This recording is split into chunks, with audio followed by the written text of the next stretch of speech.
à tous, j'espère que vous allez bien. On se retrouve pour une nouvelle vidéo et il s'agit bien du vlog que j'ai filmé lorsque je suis allée au Salon du Livre de Genève. Donc j'y suis allée le samedi 29 avril, je vous ai filmé l'envers du décor ainsi que certaines conférences, donc j'espère que ça vous plaira. Je vous souhaite un bon visionnage. Pour vos personnages, est-ce que vous les identifiez à soit votre famille, vos amis ou à même des personnes que vous croisez dans la vie de tous les jours? Ou est-ce que c'est vraiment pure imagination et vous les avez jamais rencontrés quoi? Non, il y a des choses que je prends je prends jamais un personnage entier de ma vie, ça n'arrive pas. Mais alors par exemple, dans la trilogie dont je parlais tout à l'heure, Elia, la passeuse d'âme, ça m'est vraiment venu d'un personnage que j'ai croisé à Châtelet-Léal un jour à 1h du mat, où j'ai croisé cette fille.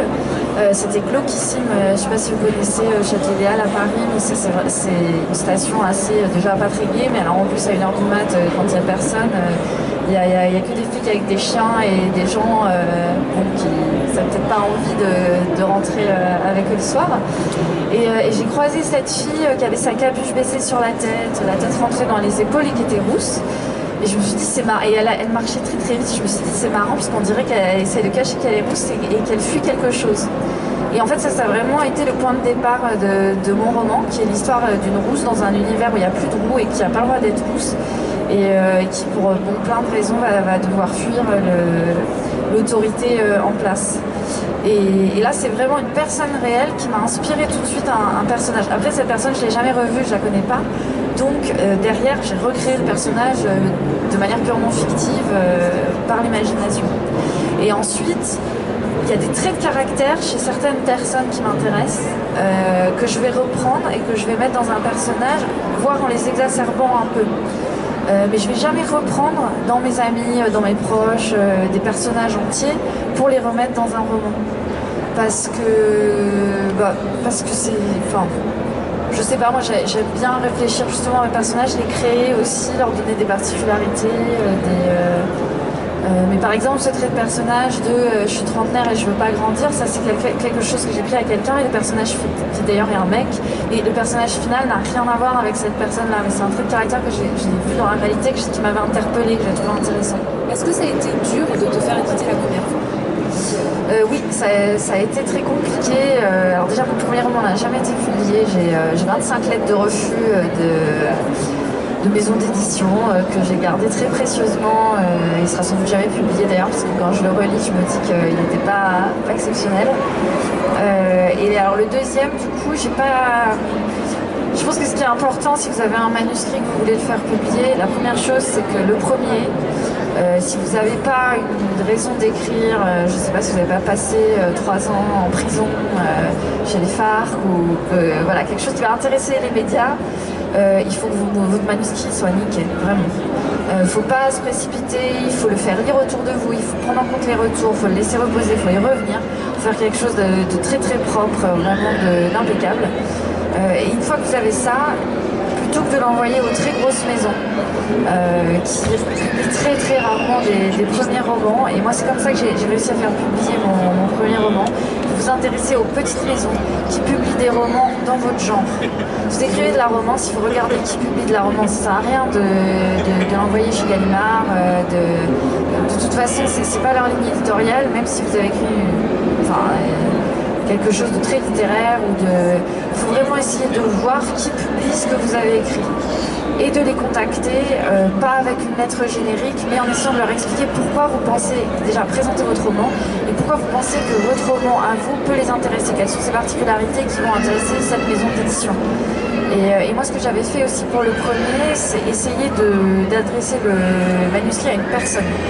C'est-à-dire regarder sur Viadeo, LinkedIn, qui est directeur de collection, qui est éditeur dans la collection Milady Romance chez Brajlon, d'être le plus précis possible. Parce que si vous écrivez un mot à la main à une vraie personne, tu vois que vous avez fait l'effort de regarder ce que la maison publiait, que vous avez compris pourquoi votre roman correspondait peut-être à leur ligne éditoriale, etc., il va faire l'effort de vous lire, et en général, même s'il ne prend pas votre roman, il va faire l'effort de vous répondre. Et faire publier son premier roman, c'est un projet. Moi, ça m'a pris plus de temps de faire publier mon premier roman que de l'écrire. Donc voilà, oui, c'est difficile. Après, il y a des entrées, c'est possible. Il y a aussi des moyens alternatifs maintenant. J'ai des copines qui ont auto-publié leur premier roman sur Amazon et qui, parce qu'elles ont connu un certain succès dans l'autopublication, derrière, ont pu être publiées, notamment Michel Lafon fait beaucoup ça, d'aller trouver les succès autopubliés et de les publier ensuite de manière traditionnelle. Il y a Wattpad aussi qui a un moyen de se faire repérer, qui a fait repérer After Anatode, par exemple, qui est devenu un énorme best-seller. Il y a plein de façons aujourd'hui d'écrire différemment et de se faire repérer différemment que juste en envoyant un manuscrit par la poste. C'est votre roman sur Amazon, si vous le mettez sur Wattpad, les droits vous appartiennent toujours, donc ça ne vous empêchera jamais de les vendre à une maison d'édition derrière.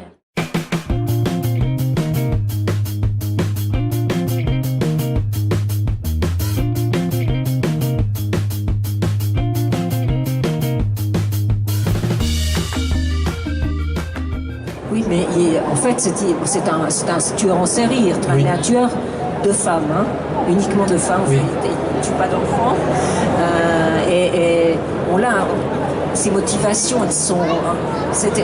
Comment vous avez choisi sa maladie, sa perversité? Je ne sais pas comment. C'est que je me suis beaucoup documenté à l'époque sur les tueurs en série, comme on le fait tous. Ouais. Mais en même temps, quand j'ai écrit Glacé, je veux dire, la mode des tueurs en série commençait à passer. Il y en a eu tellement. Ça a commencé avec Thomas Harris, évidemment, avec pas le sixième sens, c'était le film, ça, avec Dragon Rouge et puis Le Silence des Agneaux. Et puis après, c'est devenu un peu. Et moi, ce qui m'intéressait dans le personnage, c'était pas son côté tueur en série. Parce qu'on a tellement fait, on a tellement dit sur les tueurs en série. Moi, ce qui m'intéressait au contraire, c'était de surtout pas faire un génie du mal à la Sherlock Moriarty ou à la Hannibal Lecter. C'était qu'il ait des faiblesses et qu'il est relativement humain. Et aller chercher dans toute sa perversion, toute sa noirceur, toutes ses ténèbres, aller chercher ce qui le relie malgré tout à nous, donc à Servaz. C'est ça qui m'intéressait. Ce qui fait que même le pire bourreau, le pire tortionnaire de camp de concentration où que ce soit, quand il rentre chez lui, il a une femme, il a des enfants, il a un chien, il y a quelque chose qui fait qu'il appartient encore, malgré tout et en dépit de tout, à l'humanité. Et c'est ça qui m'intéressait.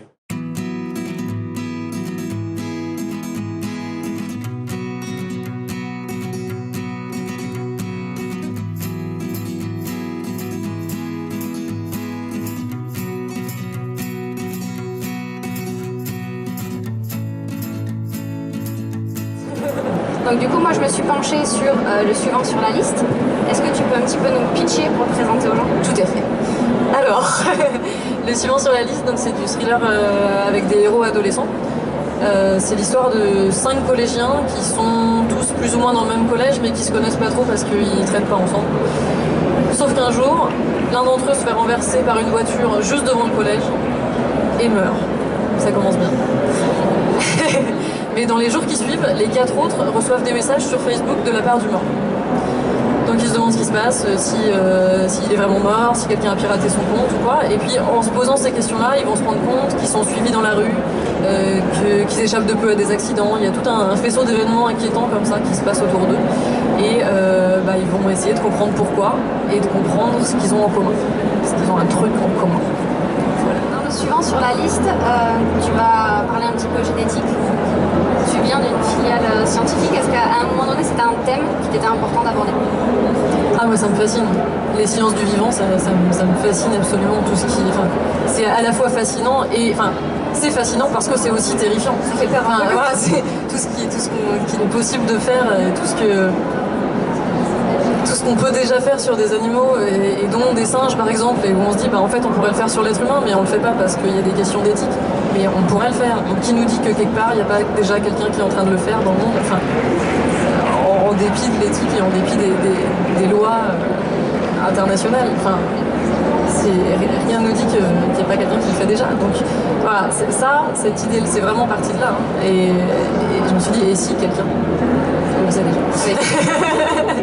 mais voilà, c'est quelque chose qui me fascine. Moi, ma matière forte, ça a toujours été la bio au lycée et autres. C'était vraiment les sciences du vivant. fascination absolue.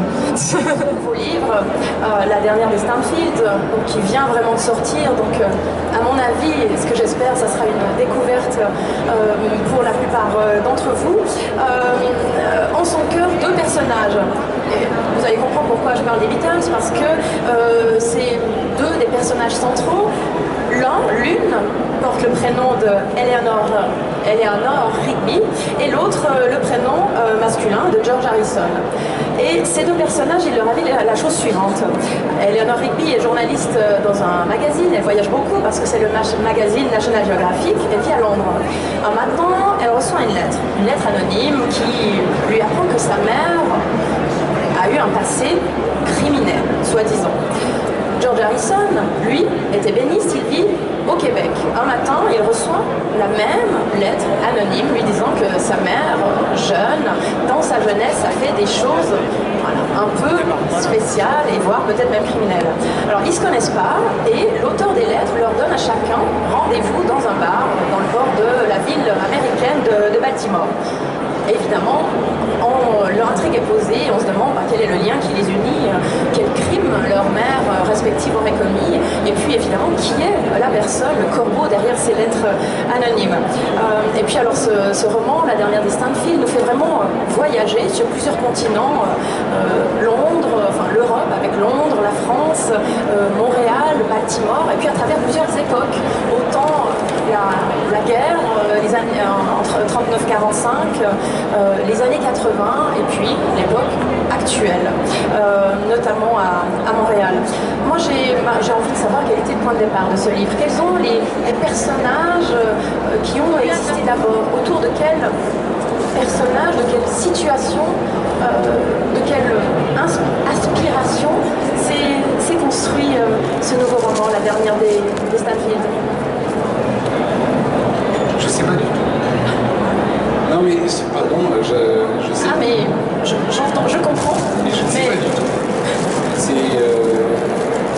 On me pose souvent cette question de savoir comment on est un roman, et est-ce que j'avais tout prévu au début, et j'ai essayé 2-3 fois de faire croire que j'avais cette intelligence-là, mais j'arrive pas à mentir très longtemps, et en fait c'est très spontané. Mais vous vous rappelez, le premier jour où vous avez écrit la première phrase de ce roman, c'était avec qui en tête comme personnage? Le roman commence par « Je m'appelle Eleanor Rigby ». Oui. Alors évidemment, c'est assez rigolo parce que je ne me ressemble pas du tout. Et c'est vrai qu'il y a... En fait, ce que je veux dire, c'est que ce que je vais essayer d'exprimer, c'est que c'est très ludique. Je pense j'espère qu'on garde tous ensemble le petit garçon ou la petite fille qu'on était enfant.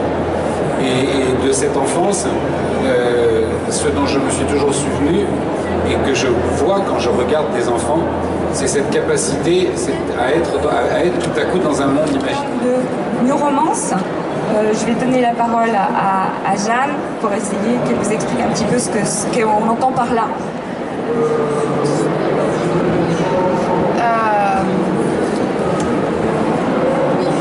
La New Romance, vraiment, pour moi, a explosé avec 50 degrés. On y a trouvé plus de liberté sexuelle, des personnages plus travaillés, décomplexés. Et c'est vraiment ce qui m'a aidé, moi, à me lancer là-dedans, à oser écrire sur le sujet.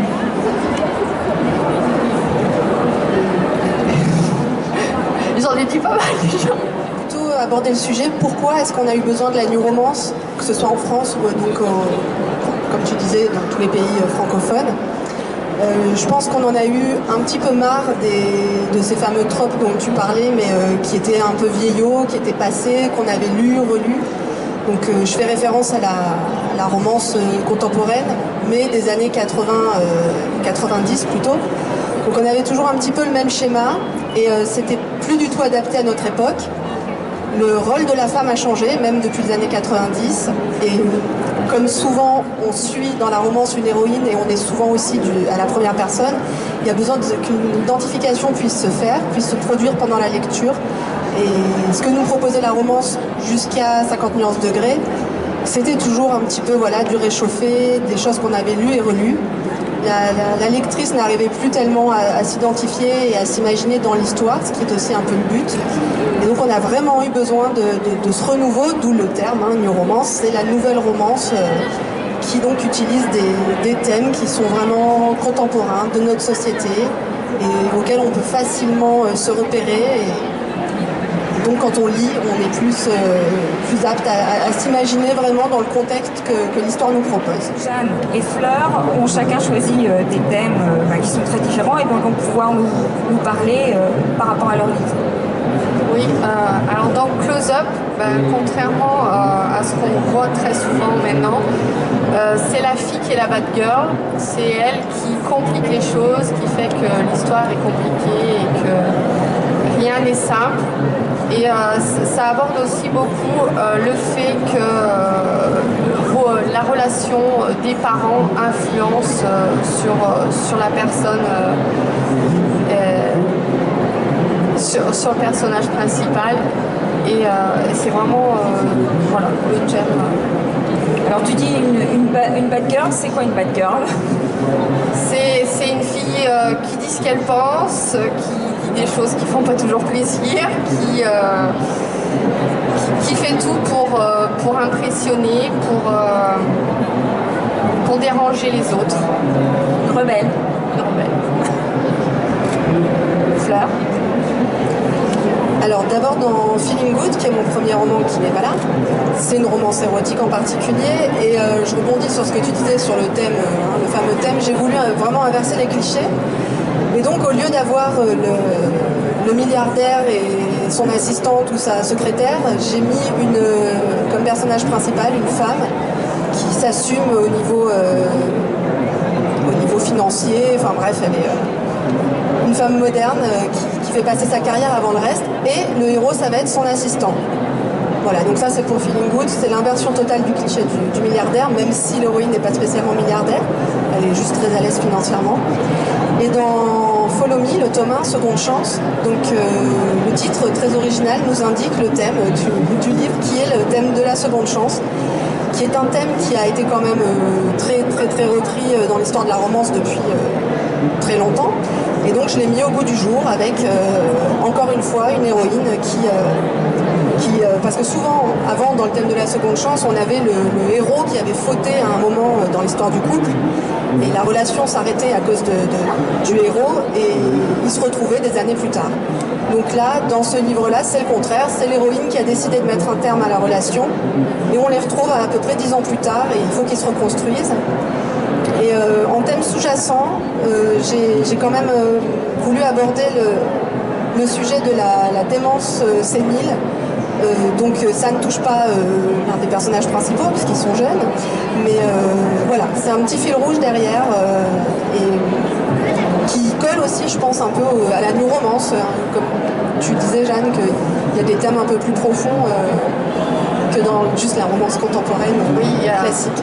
C'est ce qui fait, je pense que ça change, c'est qu'il y a d'autres thèmes à côté, des choses plus profondes, plus dures, qui nous parlent aussi et qui réveillent les émotions. Série en fait qui est une série vampirique, plutôt dark. Et puis j'en ai fait aussi pour Victorian Fantasy qui est mon autre série fantastique on va dire, qui là est plus dans un univers alternatif néo-victorien. Voilà. Et j'écris aussi de la romance contemporaine avec donc une série qui s'appelle que j'appelle Hors de, parce qu'il y a hors de portée, hors de question, hors de contrôle, bientôt hors de propos. Et là j'ai bientôt Nos chemins de travers qui est donc une autre romance, mais new adulte cette fois, qui va sortir en fait début juin chez J'ai lu. Est-ce que tu peux nous parler un petit peu plus de Victorian Fantasy, qui est donc le dernier titre que tu as sorti, le tome 2. Tu peux nous en dire plus? Est-ce que tu peux nous le pitcher? Oui, alors, dans cette série, dans Victorian Fantasy, chaque tome en fait est une histoire indépendante.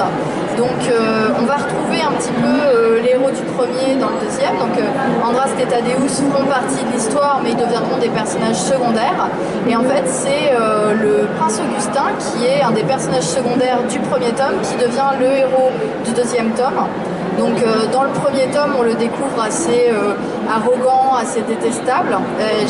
Moi j'aime bien les personnages détestables en fait. Et donc j'avais très envie de le développer. Et donc dans le tome 2, c'est le héros. On va découvrir un petit peu pourquoi il est détestable, parce que bon, il a une mère, c'est le fils de la reine éternelle, donc il a une mère un peu particulière qui a des pouvoirs alors, pas trop définis, je peux pas trop vous en dire parce que ça fait partie de l'intrigue. Mais donc bon, il n'a pas eu une existence aussi rose qu'on pourrait le croire. Dans De velours et d'acier, on revient un petit peu sur son passé et on comprend un peu aussi pourquoi il est comme il est. Et puis il va lui arriver plein de misères qui vont le pousser à évoluer. Et il va faire la rencontre d'un tout nouveau personnage féminin, Léopoldine, qui elle vit dans les bas-fonds de Néo-Londonia depuis des années. Elle est déguisée en homme parce qu'elle se cache. Alors pareil, je vous dis pas de quoi parce que ça fait partie de l'intrigue, mais voilà, elle a à cœur d'être très crédible dans son rôle d'homme, donc elle jure comme un charretier, elle se bat. Et elle déteste les aristocrates, et elle et Augustin vont être obligés de s'entraider. Voilà, donc ça c'est le début du roman. Dans tous ces personnages que tu nous as déjà présentés dans les 2 tomes, lequel est-ce que tu préfères? Est-ce que tu as une petite préférence pour un des personnages? Moi j'aimais beaucoup Thaddeus. Ah oui mais non, on a déjà dit ça, c'est pas possible. Je l'aimais beaucoup parce que en fait quand j'ai écrit Dentelle et Nécromancie, c'est quand j'étais en train de regarder Game of Thrones et j'étais en plein fantasme de Kit Harington, voilà, et je l'ai imaginé, j'ai imaginé Thaddeus sous les traits de Jon Snow en fait, mais version plus grand, mais voilà. Ça colle parce que moi aussi en fait. Ah ouais. Un peu tu vois, non, oui, dans la carrure, tout ça, ouais, c'est pas mal. Ouais. Et du coup, pourquoi avoir décidé du coup de... Enfin, tu l'as déjà dit, mais si c'est vraiment ton personnage préféré, est-ce que ça n'a pas été difficile, cette espèce de micro-déchirement, de le laisser, pas de côté, mais de le cacher un petit peu dans l'ombre d'Augustin pour le tome 2? Ah bah si, un petit peu, mais bon, c'est le jeu. Mais à chaque livre que je termine, c'est un déchirement de laisser mes personnages. Je fais presque, c'est un petit peu comme un mini-deuil en fait de mes personnages.